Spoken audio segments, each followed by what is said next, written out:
left South Africa because I met my husband and we ended up moving to the Isle of Man. And then from there, we were there for a couple of months, and then he got this fantastic job offer to come work here for a national carrier as he's a pilot. And within a couple of months, we packed up our bags, we got married, and we moved here. So we've been here for about 3 years now. Yes.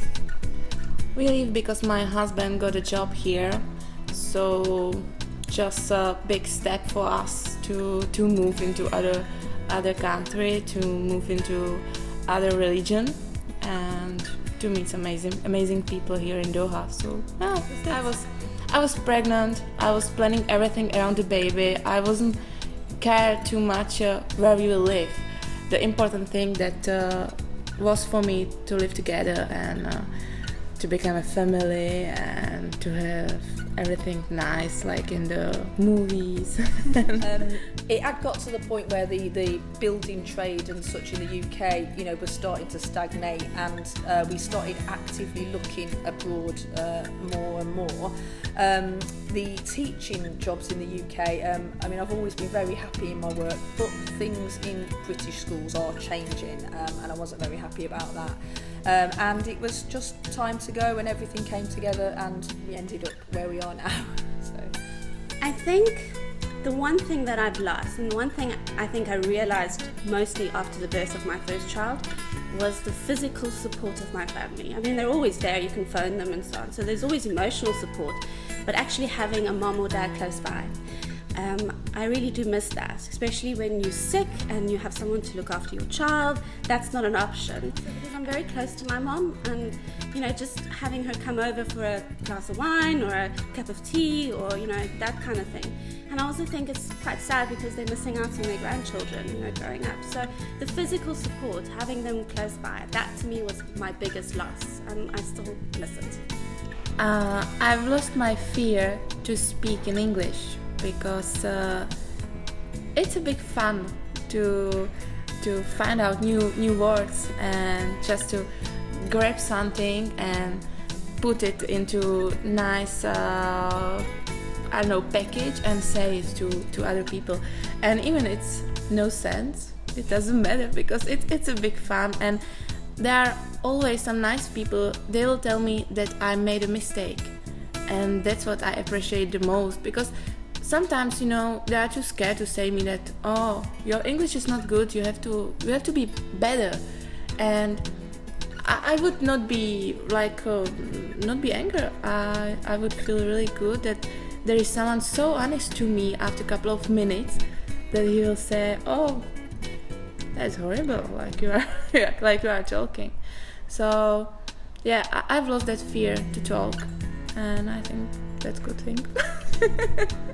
We did know that moving to Doha, to Qatar, there was no skydiving.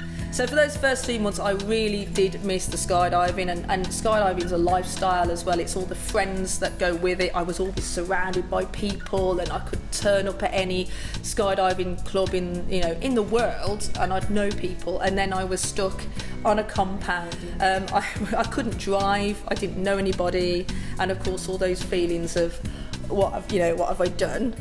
So at the time I felt, yeah, that's definitely what I'd lost coming over here, that lifestyle, the friends, and jumping out of aeroplanes. So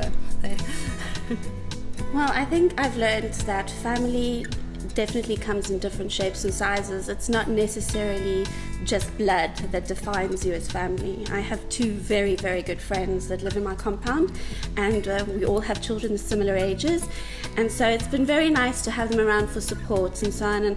And I think without them I would be very, very sad and very lonely. So I think for that, I think that they've become my family here in Doha, and I appreciate them.